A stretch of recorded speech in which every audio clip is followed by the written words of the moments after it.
Hey everyone, welcome to Spiritual Direction and Soul Care Sunday Live. Every Sunday at 2 p.m. Eastern. I'm so glad that you are with us today on the broadcast or the replay. We took a little break last week and now we are back and we are at it. And I'm really excited about what we're going to be talking about today.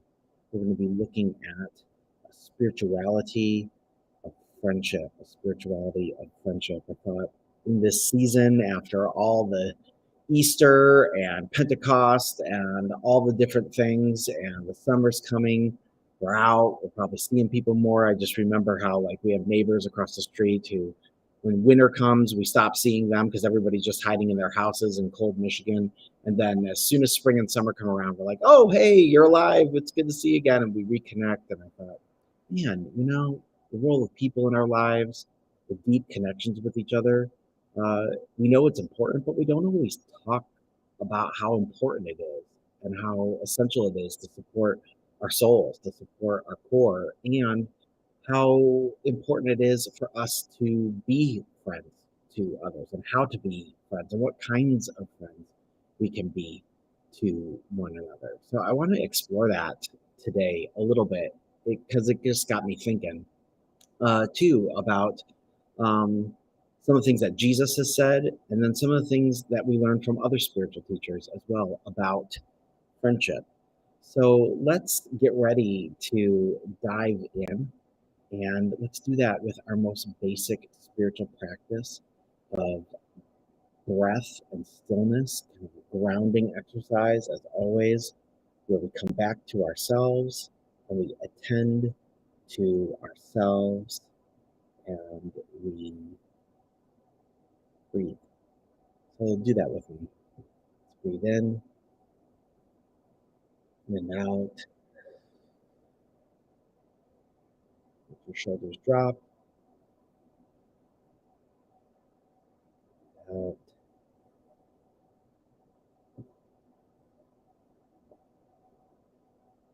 Simply come to stillness.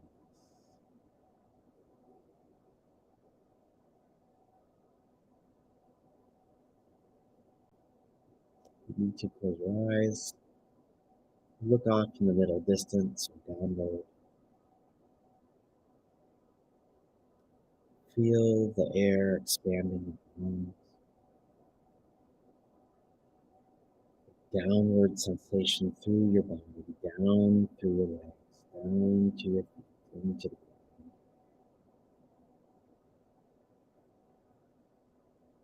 Or if you're comfortable and you're lying down while you do this, if you're listening, lying down, as you breathe in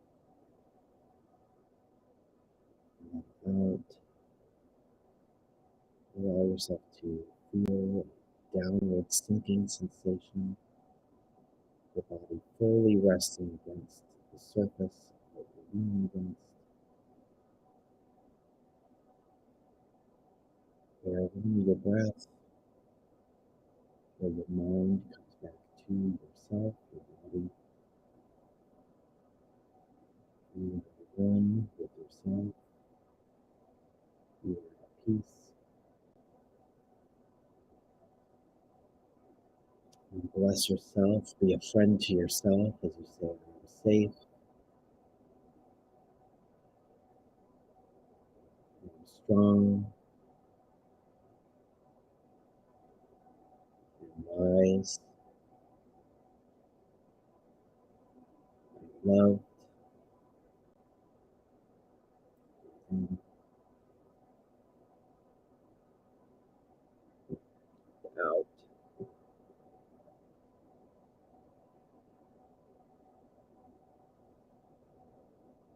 And gently return our attention,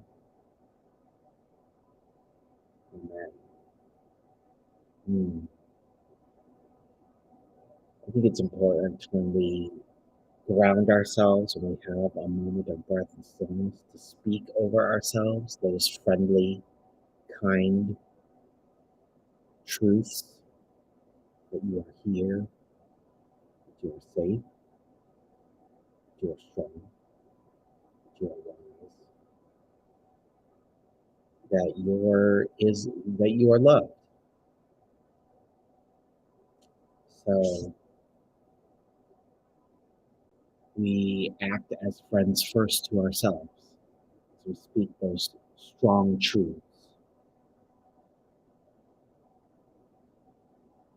In my work in the hospital, I often say that over a patient. And when I pray for them or with them, so you are here, you are safe, you are wise, you are strong, you are loved. And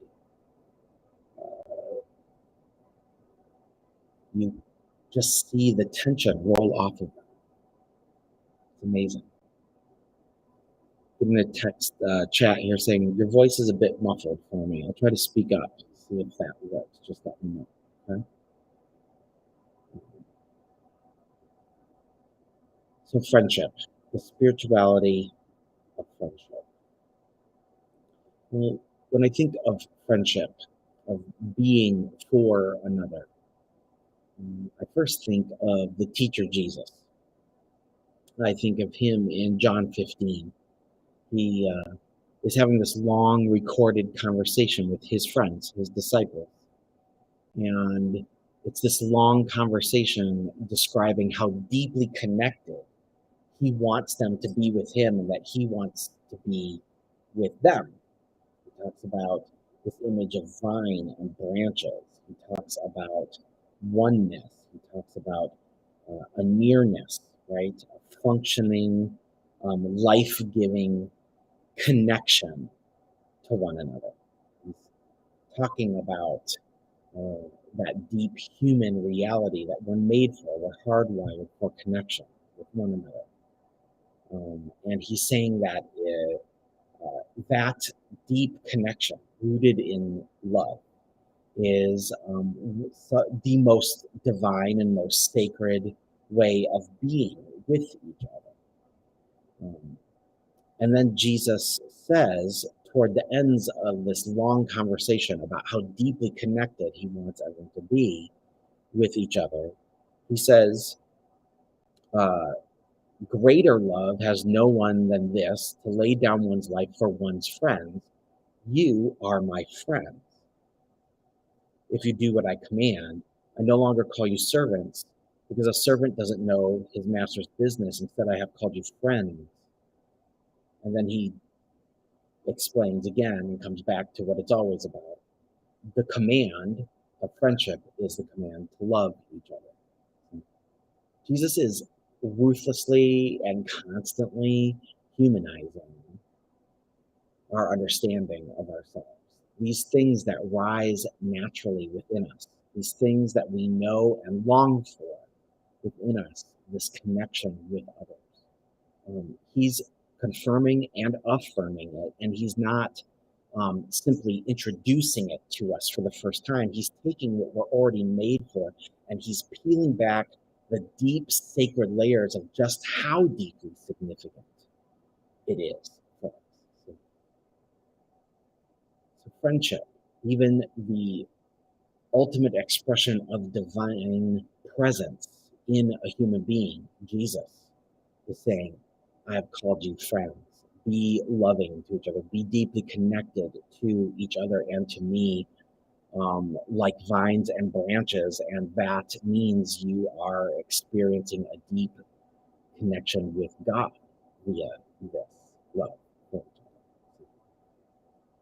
really interesting. We tend to read these things as very otherworldly, but in reality, like I said, I think Jesus is peeling back how deeply, profoundly human and how sacred our human desires, needs, the way we are, the way we have been created and set forth in the world really is. So when you think about this friendship, Jesus gives us always the big picture. It's to love each other, right? You're my friends and be friends with one another. And how do you do that? You love each other. You love me by loving each other, all this stuff. Jesus always gives us the big picture, right? But there are other spiritual teachers who capitalize on this and realize and help us, well, answer the question, well, what does that look like? What does the love of friendship look like? What is this divine, sacred way of being a friend? What is this, you could say, spirituality of friendship? How it's insanely practical. Like, what does it actually look like? What do you do how do you do love for this deep human connection? And there's another spiritual teacher who comes along, who encounters a friend in a conversation, and he stresses the importance of carefully and thoughtfully choosing good friends. And he says this: friend, know these kinds of friends. Know these four kinds of good-hearted friends. Four kinds of friends. Four kinds of friendship. Four kinds of modes of friendship spirituality that we're going to talk about here. Helping, enduring, mentoring, and compassion. It says, there is the friend who is the helper, the friend who endures in good times and bad, the mentoring friend, and the compassionate friend. So not only does the instruction that he ends up giving as he goes deeper, and we'll get into that, provide instruction, right, about what kinds of friends to select and surround ourselves with, but more importantly, it provides guidance for each of us to enact a spirituality of friendship, to be this kind of friend, to be one or more of this kinds of friendship, to practice the spirituality of friendship and deep human connection, deep love with one another and around each other. And in our current culture and in the state of even around the world, we see friendship is something that we long for, but also kind of resist, right? But it becomes increasingly welcomed from people because people feel increasingly alone, right? And even if you're wired in a way that you're more introverted, you get more energy from disconnecting, it doesn't mean that you don't need connection with human beings, right? It just means that you need to go fill up in a different way emotionally after you connect with others. But we're all made for others. We're all made for this hardwired connection towards others. So regardless of your introversion or extroversion, that's not really a thing. It's about connecting deeply with each other. And like I said, so many of us are lonely.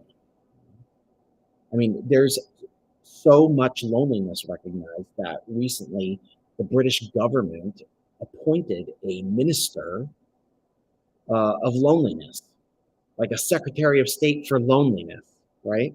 To help combat the growing mental health issues that rise out of isolation, that contradict our most basic human way of being and belonging, which is connection in some form or another with each other and experiencing support and love, right? Friendship. So let's look a little bit more deeply at each one of these kinds of friendship: the helping friend, the enduring friend, the mentoring friend, the compassionate friend. And the first one is the helping friend. The helping friend.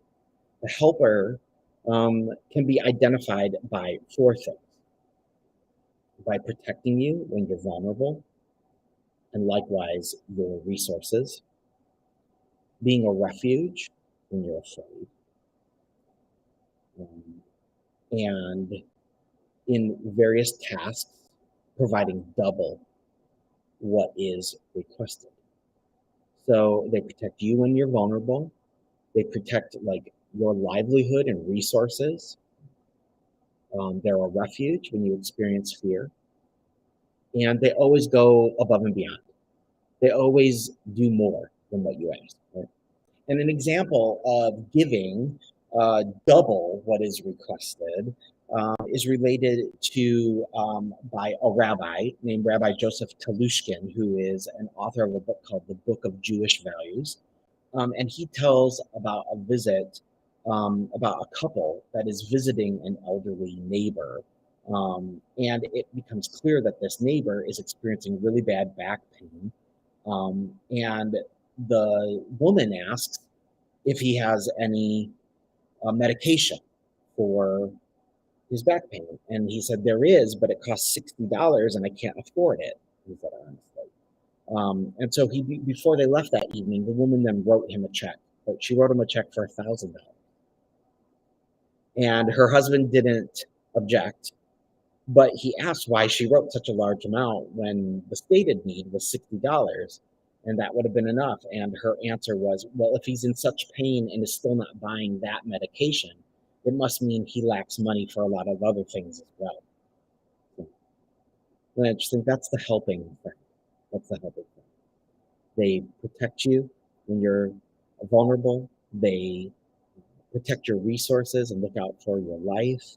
Um, they are a refuge when you're afraid, and they always do double. They do more than what is requested. And as we talk and go into the next three friendships, kinds of friendship, I want you to think as you hear about these things, what kind of friend do you find yourself defaulting to? Like, where do you recognize yourself in these descriptions? Are you a helping kind of friend? Are you an enduring kind of friend? Are you a mentoring friend? Are you a compassionate friend? Are you a combination of certain ones? Like, think about that. Maybe throw it in the chat as we're talking, as you hear it. Like, just let me know what resonates with you, what you identify with. And then also, as we talk about this, maybe think about the kind of friend you think you might need right now in this season. Let's look at the enduring. The enduring friend in the teaching, it says, are identified also by four, by telling you their secrets, by sharing their deepest self with you, right? Guarding what you share with them about your deepest self, not abandoning you when things get hard, and even maybe down, is what the spiritual teacher says. This kind of friend is referring to the friend who stands by you and with you in all life circumstances. This is the loyal friend who is reliable, trustworthy, unconditional, and always has your back. And because of them, you're never able to ever feel completely alone. This is the kind of friend who, even if you're wrong, is on your side. You know, they're on your side, even if you're wrong, right? They'll be like, well, you might have done X, Y, and Z. That wouldn't have been my choice, but you had your reasons, and I love you, and I'm here for you, right? That kind of friend who sticks by you. The third kind of friend is the mentor. The mentor. The mentoring friend is also identified by restraining you from wrongdoing, by guiding you toward good actions, by telling you what you ought to know. And in the Buddhist tradition, they describe this person as the one who shows you the path to heaven. So this is the one who journeys with you and gives you insight into your spirituality, into your deepest values, into what it means to really achieve and find your full purpose in life. And this statement refers to this kind of the mentoring friend is the spiritual friend. And this is a kind of friend who is a friend of utmost importance. We all need people like this in our lives. And it's been said that this component of the spiritual friendship is particularly one that we need to stress and cultivate in our lives and with others. There was a person who was once asked, am I correct in believing that having good spiritual friends and companions to accompany me on this journey of life is a big part of our whole lives? And a teacher said once, no, it's the whole kit and caboodle. Like, the key is to have friends who can companion with you and call you deeper into deeper awareness of yourself and your true purpose and your deepest values. The mentoring friend is really key. And you know, maybe you hear this and you think of who that person is for you. Who is that person for you? Who was the spiritual friend, the mentoring friend, the friend who helped you really understand who you really are and what was really most important to you?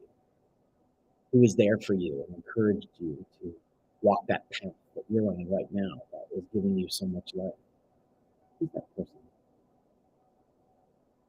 And maybe you don't feel like you have had a person like that, a friend like that in your life. that happens, you know. Who who is in your life now that you can be that kind of a person for?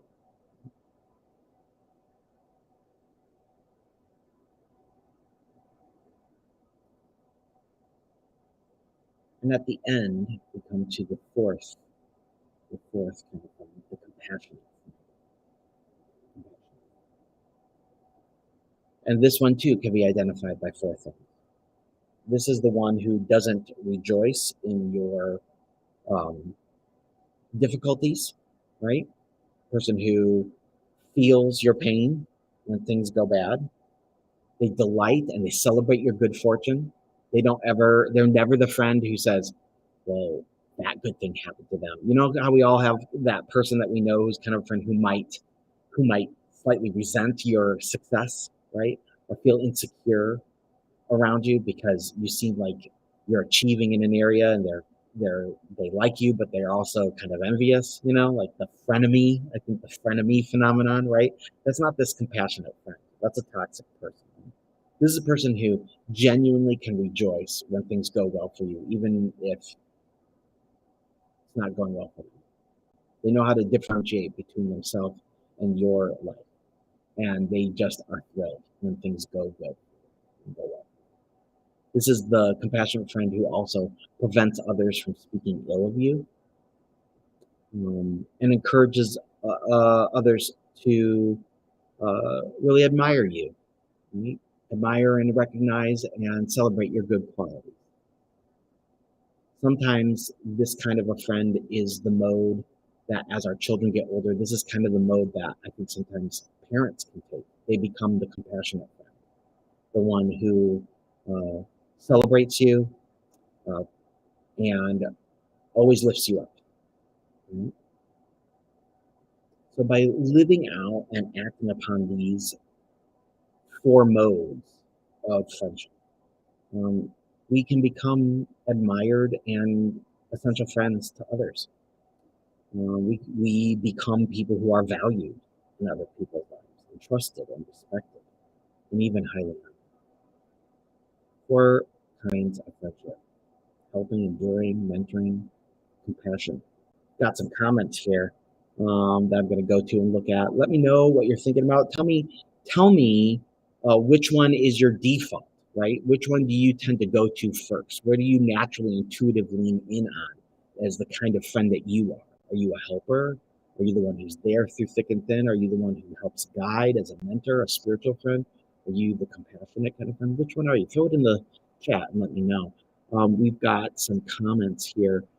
Judy says, fascinating. I think as the Christ forced already within is revealed to us, so are good friends revealed in life, the real soul family that always was. I really like that. It seems like you're saying that the real friends are the ones who really flow toward us, that naturally come and we discover them together and we discover that chosen family that we have. I love that. And Judy also says, this is so true. I'm thinking of the few close friends I have, and I think the dynamics of these friendships are these spiritual archetypes. Yeah. So yeah, totally. This is what I love. I love how like Jesus always gives us like the big picture, right? The big picture, like he does in John 15. But then we can look at other spiritual practices that help kind of make it real, that make it get put into action, right? How do we be the kinds of divine, loving friends who are experiencing and demonstrating and manifesting the love that God is to each other, showing the deeply divine and sacred dimensions of our humanity, right? The deeply divine and sacred reality that we're made for each other. We were made for deep connection with each other. Um, how do we make that work? Well, we do that through these four modes of friendship, which each have their own four kind of like tool sets that they do. Right? It's insanely practical. I love that. So yeah, keep putting some comments in the chat. Let me know what kind of friend are you that you default toward, and what kind of friend are you needing in your life right now? Right? Are you in a season where you really need? You're feeling kind of vulnerable and exposed, and We really need that one who helps. Maybe you're just lost and having a sense of like, I don't know what I want to do and be with my life right now. Maybe you need that mentoring spiritual kind of thing. What's the kind of friend that you need? And what's the kind of friend that you tend to be? Put in the chat, let me know what you're doing, what you're thinking. You're picking up what I'm putting down here about spirituality, of friendship. Love this stuff. So good. Keep the comments coming. And as we do that, let's pause for a moment. Pause for a moment. And let's just rest and ponder, maybe. Maybe that would help. Ponder what I've shared. We'll go back into a grounding exercise of breath and stillness. And this time we're going to focus on friendship. Let's breathe in and out. In, and out.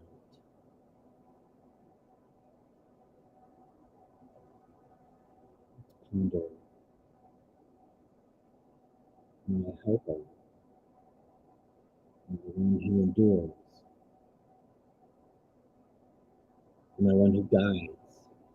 Am I one who is the well of compassion? Charlene says, I have a hard time seeing myself or friends strictly inside the four categories. Yeah, of course. Yeah. Because, these aren't hard and fast, like you are only a helper friend, right? You are only a compassionate friend, right? You might be all four to somebody else. Right? You might be a combination of helping and compassion. Right? Your compassionate posture might inspire you to move into a spiritual uh, posture of friendship and help, right? It's definitely, these are definitely porous sort of categories, right? They're not like put you in a box. But I'm wondering if there's something for you, Charlene, that you see yourself maybe naturally gravitating toward in the way you are a friend and love those around you. Judy says, my true friends or soul family seem to reveal themselves in my life when biological family betrayed me. I have one friend who is like a soul sister. Oh, that's so good. And it's amazing how that chosen family, right? That soul family, as you talk about it, I like that. It's amazing how they show up right when you need it, right? I wonder sometimes though, one of the ways that we can miss our soul family when they are brought to us is we're so consumed with what we're frustrated by or hurt by that we miss the gift that now has come to us, right? So friendship too, a spiritual friendship is also fundamentally rooted in really noticing and paying attention to what the person across from us needs. Charlene says, I think we all have the capacity to be or receive different things at different times, and some of it depends on where we are in our growth journey as a human being. Yeah, that's absolutely right. Like we wear different kinds of hats and different combinations of roles. We do friendship differently all the time. Yeah, depending on where we are. Where are you right now? What kind of posture of friendship do you think you're naturally gravitating to right now in this season of growth for you? Would that be something to consider? I love these comments. Thank you for sharing. It's good to reflect on friendship. It's hard too, I think, to think about friendship, right? Beyond the big picture when we see Jesus saying, I call you my friend. You're my friends if you love each other. That is friendship with the sacred. That is friendship with God. That is knowing God and being with God and being connected to God. Later in the letter, First John says, right, that God is love. Love is from God, and everyone who loves knows God and is born of God. So this love that we are meant to live out is a sign of a deep connection with God. If you're wondering, am I connected with God? Am I connected with the deep heart at the center of reality? Do I really know God? You have to look not at your abstract knowledge or your ability to quote doctrines. It's really what kind of loving friend am I? Am I doing these kinds of things with people? Yes, well then I'm loving, and then I'm connected to God. we know God as we know one another in loving ways. It's this radically human, here and now, face to face, concrete way of living and being. This is love, and this is friendship, and this is the spirituality of friendship. Amen. Amen. I hope you have enjoyed our talk today about friendship, the four modes of our spirituality of friendship.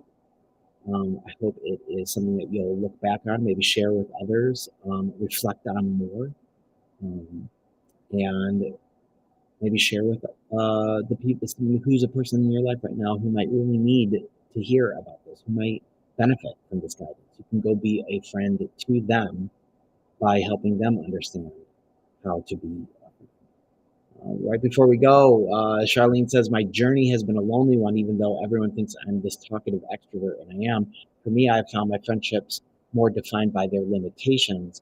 It has forced me to rely on God even more, and that is a good thing. But I've learned to receive what is given and don't even expect expectations beyond their ability to give. I've learned to receive what is given. And that includes the kinds of people that come across our path. Mhm. Charlene says, you are one of my friends. Oh, thank you, Charlene. I hope someday that we can all meet in public, in real life, and connect, because I love the wisdom and the sharing that is in this community. And I think your last comment is really the benediction for our time. I've learned to receive what is given. So may you receive the gift, the sacred gift of the presence of people that cross your path today. May they be, even in if it's temporary, um, a deep and heartfelt friend to you, and may you demonstrate the divine presence of God's love to them as you are a friend to them, as you give the gift of yourself to them. Have a great week, and we'll see you guys next Sunday. We're going to have an awesome time together as we continue to journey on Sunday Live this summer. Have a great week.